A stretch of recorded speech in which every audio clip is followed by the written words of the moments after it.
Hello students, today we are going to study about our next chapter of class 6, that is chapter number 8, structure and function of living organisms, that is plants।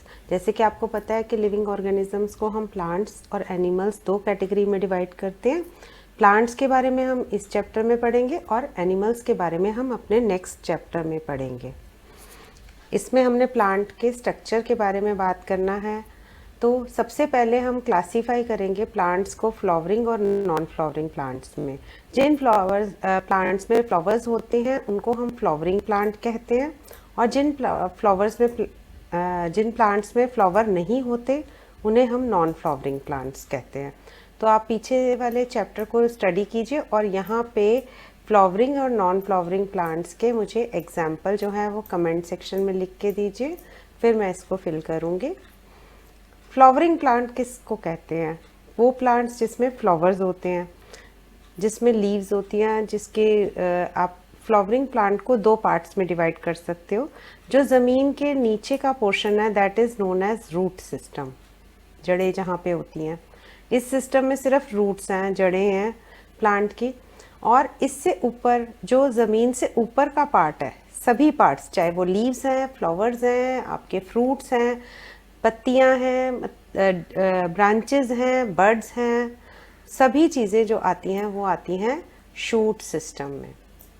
Shoot system के बारे में हम बाद में पढ़ेंगे, पहले हम plant की रूट्स के बारे में पढ़ेंगे। प्लांट की रूट्स जो हैं वो अंडरग्राउंड पार्ट है प्लांट का, ज़मीन के अंदर का पार्ट है। ये वाटर और मिनरल्स एब्जॉर्ब करती हैं और ये प्लांट को सॉइल के अंदर मजबूती से पकड़ के भी रखते हैं, यानी कि प्लांट को सॉइल में फिक्स करती हैं। अगर रूट्स नहीं होंगी तो प्लांट जो है वो स्टैंड नहीं कर पाएगा। इसी तरह से प्लांट की रूट्स जो है कुछ और भी काम करती हैं, जैसे कि वो फूड स्टोर करती हैं प्लांट के लिए, जैसे कि वो सॉइल को बाइंड करती हैं। तो ये कुछ और एक्स्ट्रा फंक्शंस हैं जो वो करती हैं अपने फंक्शंस के साथ। हम प्लांट की रूट्स को दो तरह से डिवाइड कर सकते हैं। एक है ऐसे प्लांट्स जिनकी रूट जो है उनमें टैप रूट होती है, और एक प्लांट्स जिनके अंदर फाइब्रस रूट्स होती हैं। टैप रूट वो प्लांट्स होते हैं जिनके अंदर जो स्टेम के नीचे एक मोटी सी रूट आप देख रहे हो, ये इस तरह से पहले वो प्राइमरी रूट आती है और फिर उस प्राइमरी रूट में से ब्रांचेस निकलती हैं जिन्हें हम बोलते हैं सेकेंडरी रूट्स, और इन सेकेंडरी रूट्स में से फर्दर ब्रांचेस निकलती हैं रूट्स की, जिन्हें हम बोलते हैं tertiary roots. So this type of root is known as tap root. Tap root जो है ज़्यादातर बड़े प्लांट्स, ट्रीज जैसे नीम, पीपल या बीन, मस्टर्ड, पी, ग्राम, इन सब में पाई जाती है। इसके अलावा अब कुछ छोटे प्लांट्स भी आपको देखने को नज़र आते हैं, उनके अंदर होती हैं फाइब्रस रूट्स।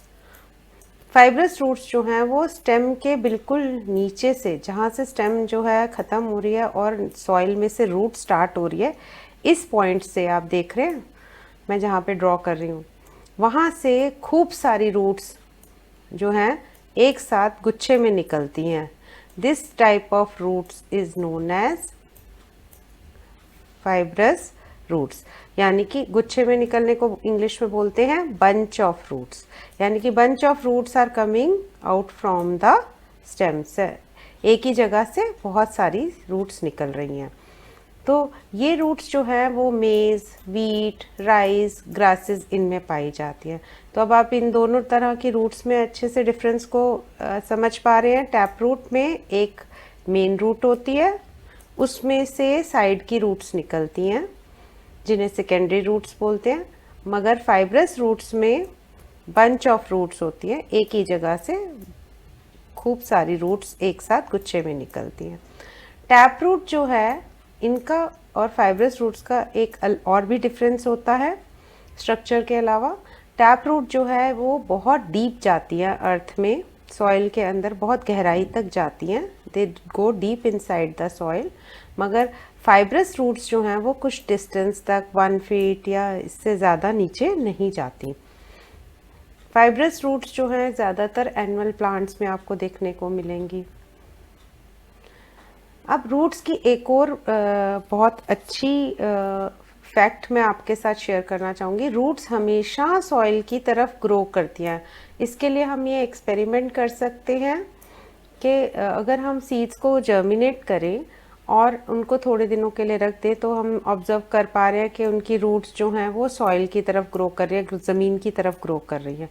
लेकिन अगर इसी सीड को हम उल्टा करके रख दें, जैसे कि मैंने इस केस में रखा है, इसमें जो है प्लांट की स्टेम जो है वो नीचे की तरफ है और प्लांट की रूट्स जो है वो ऊपर की तरफ है।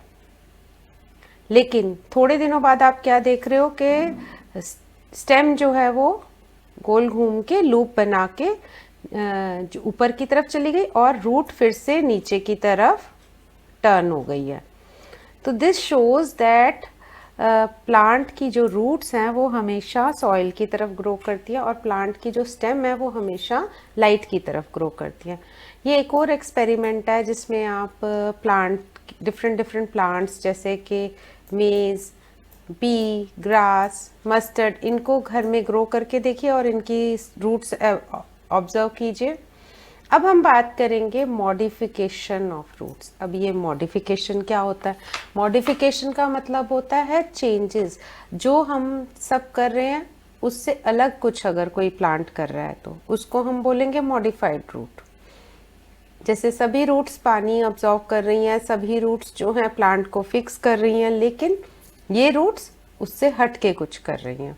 दे आर स्पेशल रूट्स, वो कोई स्पेशल फंक्शन परफॉर्म कर रही हैं, तो उनको हम मॉडिफाइड रूट्स बोलते हैं। जैसे कि ये मॉडिफाइड रूट्स में सबसे पहला फंक्शन है स्टोरेज ऑफ फूड। कुछ प्लांट्स की, सब प्लांट्स की नहीं, कुछ ही प्लांट्स की रूट्स जो होती हैं वो प्लांट का फूड स्टोर करती है, जैसे carrot, sweet potato, turnip, beetroot. ये पिक्चर्स भी आपकी बनी हुई हैं, कैरेट की, स्वीट पोटैटो शकरकंदी, टर्निप मतलब कि शलगम। ये अपने प्लांट के लिए फूड स्टोर करती हैं और ज़मीन के अंदर होती हैं और हम इन्हें निकाल के खाते हैं, जैसे कि आपने देख ही रखा होगा। Next is your roots modified for support. कुछ प्लांट्स जिनकी ब्रांचेस बहुत हैवी होती हैं, जैसे कि बनियन ट्री। बनियन ट्री में आपने देखा होगा उसकी शाखाएं जो हैं, उसकी जो ब्रांचेस हैं वो इतनी हैवी होती हैं और इसी वजह से वो बहुत ज़्यादा स्प्रेड भी होता है। तो इस वजह से उसको एक्स्ट्रा न्यूट्रिशन चाहिए, एक्स्ट्रा सपोर्ट चाहिए, नहीं तो इतनी हैवी ब्रांचेस जो है टूट के गिर जाएंगी। तो उसने अपने आप को कैसे मॉडिफाइड किया है? उसकी ब्रांचेस में से रूट्स निकलती हैं जो कि धीरे धीरे ग्रो करके सॉइल में इन अपने आप को पेनिट्रेट कर लेती हैं, घुस जाती हैं सॉइल के अंदर और यहाँ से वाटर और मिनरल एब्जॉर्ब करके ब्रांचेस को देती हैं और वो अपना फूड प्रिपेयर करती हैं वहाँ पे लीव्स। तो एक्स्ट्रा नरिशमेंट मिल जाता है। साथ ही धीरे धीरे समय के साथ ये रूट्स जो हैं ये मोटी होती चली जाती हैं और आप देखोगे, अगर कोई पुराना बनियन ट्री है आपके घर के पास तो आप देखोगे उसकी रूट और उसकी ट्रंक में फ़र्क करना मुश्किल हो जाता है। वो प्लांट की ट्रंक की तरह ही दिखने लग जाती हैं और वो एक एक्स्ट्रा पिलर का काम करती हैं जिस पे ब्रांचेस जो हैं वो अपना वेट के लिए सपोर्ट ले सकती हैं। इन रूट्स को हम प्रॉप रूट्स भी बोलते हैं। हवा में है इसलिए इनको एरियल रूट्स भी बोला जाता है। तो अब आ जाइए थर्ड कैटेगरी के बारे में, पैरासिटिक रूट। पैरासिटिक मतलब जो दूसरे प्लांट्स के से अपना फूड लेती हैं। कुछ प्लांट्स अपना फूड नहीं प्रिपेयर कर पाते, जैसे कि दोदर प्लांट, इसको अमरबेल भी बोलते हैं। इसके बारे में हम आगे के चैप्टर्स में भी पढ़ चुके हैं। ये जो प्लांट्स हैं ये अपना खाना नहीं बना पाते प्रॉपरली, तो ये अपना जो रूट्स हैं उनको दूसरे प्लांट की स्टेम में पेनिट्रेट यानी कि घुसा देते हैं। उनके स्टेम टिश्यूज़ में जाके ये होस्ट प्लांट से ही फूड लेते हैं और उस वाटर और मिनरल से ये अपना फूड प्रिपेयर करते हैं। अब ये जो पैरासिटिक रूट्स हैं इनको हम सकिंग रूट्स भी बोलते हैं। Next topic which we are going to study about is our shoot system.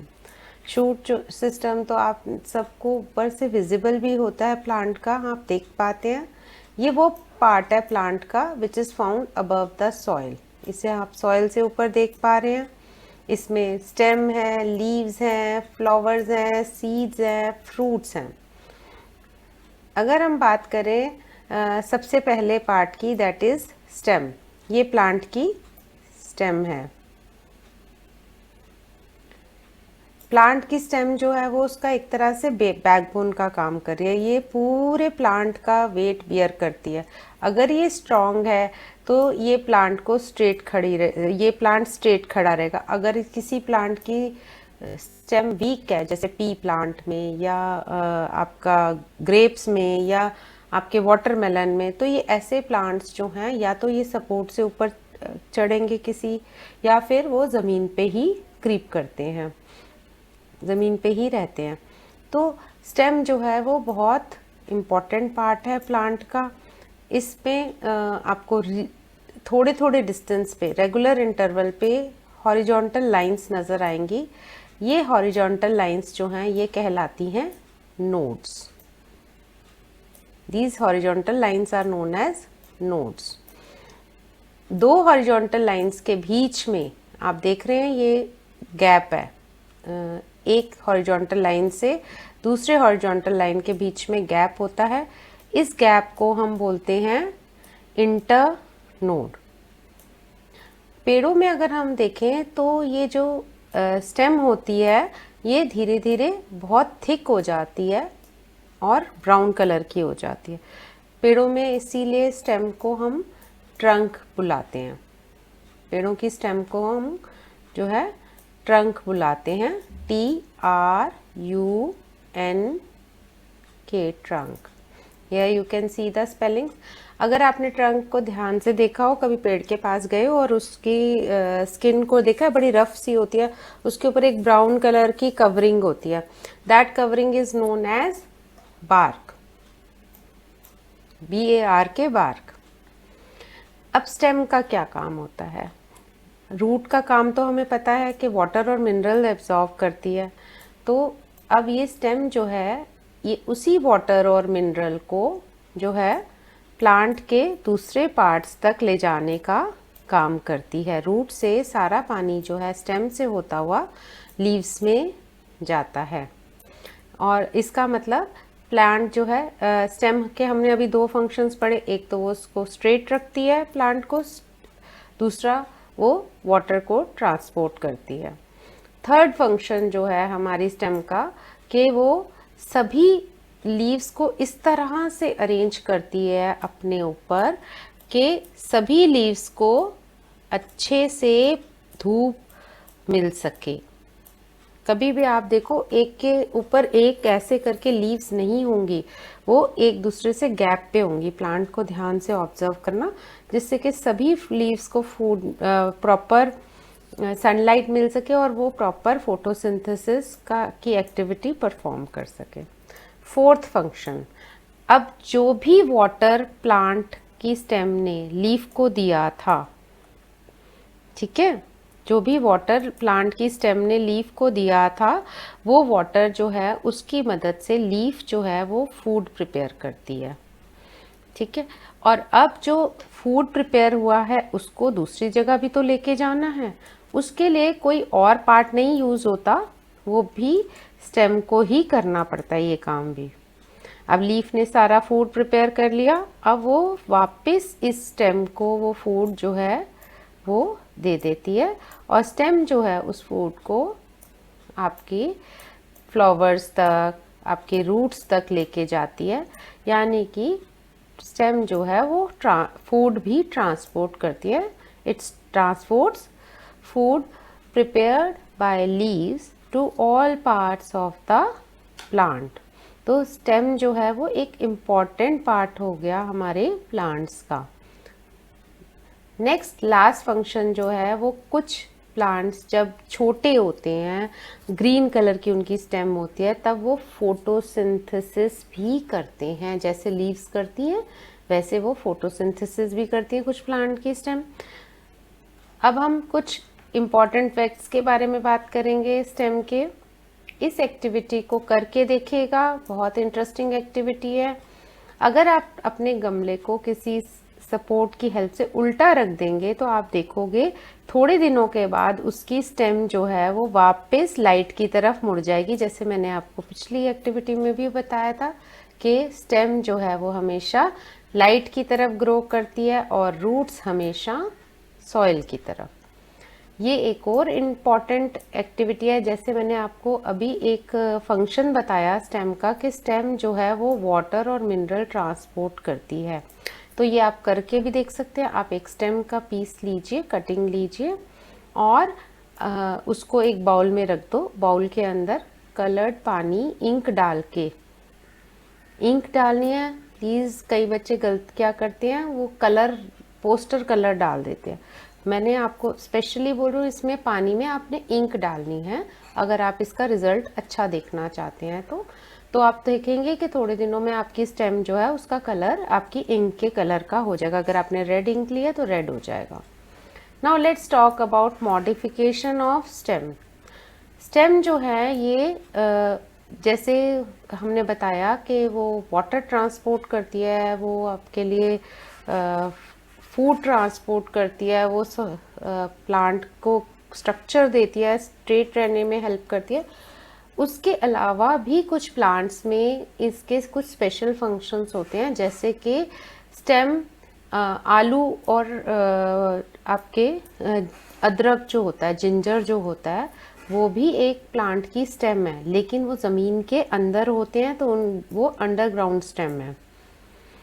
ये जो दोनों स्टेम है ये प्लांट के लिए फूड स्टोर करती हैं। अब कैसे हम कह रहे हैं कि जिंजर और पोटैटो, जबकि वो ज़मीन के अंदर है, प्लांट की स्टेम है? क्योंकि अगर आप पोटैटो को ध्यान से देखोगे या जिंजर को ध्यान से देखोगे तो पोटैटो पे इस तरह से नोड्स बने हुए होते हैं। इन दोनों के बीच का जो डिस्टेंस है दैट इज़ योर इंटरनोड। और अगर आप जिंजर को ध्यान से देखोगे तो जिंजर पे इस तरह से नोड्स होते हैं जो कि अब हमें स्केल्स की तरह दिखाई देते हैं। उसके बीच में जो इंटरनोड है वो भी श्रिंक हो चुका है, इसलिए हमें देखने में नहीं पता चलता, लेकिन ये प्लांट के नोड्स हैं स्टेम के। तो कुछ प्लांट्स जो हैं वो फूड भी स्टोर करते हैं। सेकेंड फंक्शन जो स्टेम का है, दैट स्टेम प्रोवाइड्स सपोर्ट। कुछ प्लांट्स जिनकी स्टेम जो है कमज़ोर होती है, वो अपनी इस कमज़ोरी को दूर करने के लिए, जैसे एक बुज़ुर्ग आदमी होता है घर में, वो ओल्ड पीपल होते हैं, उनसे नहीं चला जाता तो वो स्टिक की मदद लेते हैं। इसी तरह से जो स्टेम कमज़ोर होती है, जैसे ग्रेप्स की या आपकी मटर की स्टेम्स जो हैं ये कमज़ोर होती हैं, तो इनमें से इस तरह से धागे की तरह की स्प्रिंग निकल आते हैं स्टेम के अंदर से। इन्हें हम बोलते हैं स्टेम टेंड्रिल। तो माली क्या करते हैं, इसके साइड पे एक बांस या स्टिक लगा देते हैं, डंडी लगा देते हैं, और ये जो स्टेम टेंड्रिल हैं वो जाके उस स्टिक के साथ लिपट जाते हैं, उसको होल्ड कर लेते हैं, और इसके सहारे से ये जो स्टेम है वो ऊपर की तरफ बढ़ना शुरू हो जाती है। Tendrils coil around some external support. Coil मतलब उसको लपेट लेना। तो इस तरह से ये हमने स्टेम का दूसरा फंक्शन देखा कि स्टेम जो है वो सपोर्ट भी देती है टेंड्रिल्स की हेल्प से। थर्ड फंक्शन हम देखने लगे हैं कैक्टस के अंदर, स्टेम दैट मैन्युफैक्चर्स फूड। जैसे कि आप सबको पता है कि कैक्टस के अंदर पत्तियां नहीं होती, उनकी पत्तियां जो है वो श्रिंक होके कांटों में चेंज हो चुकी हैं। तो अब कैक्टस के पास फोटोसिंथेसिस करने के लिए कोई और ऑप्शन नहीं है, तो इसलिए वो फोटोसिंथेसिस जो है उस अपनी स्टेम में करता है, यानी कि वो अपना खाना अपनी स्टेम में ही बनाता है। और अगर आप उसकी स्टेम को ध्यान से देखो तो वो थोड़ी फ्लैशी मतलब भरी हुई, मतलब मोटी हो जाती है और ग्रीन कलर की होती है। तो थर्ड फंक्शन जो है, मॉडिफिकेशन जो है, वो है कि स्टेम मैन्युफैक्चर्स फूड। अब आप यहाँ पे देख सकते हैं किस तरह से उन्होंने जिंजर का प्लांट लगाया है, और उसमें से बड्स निकल रही हैं। ये आप अनियन का को हाफ करके देख रहे हो, उसमें लीव्स नज़र आ रही हैं, यहाँ पे अनियन की रूट्स होती हैं। तो अभी हम नेक्स्ट वीडियो में पढ़ेंगे। आप यहाँ तक रिवाइज कीजिए, चैप्टर को पढ़िए, कोई डिफ़िकल्टी है तो कमेंट सेक्शन में लिखो। नेक्स्ट वीडियो में हम लीफ के बारे में पढ़ेंगे, लीफ का structure. Thank you and have a nice day.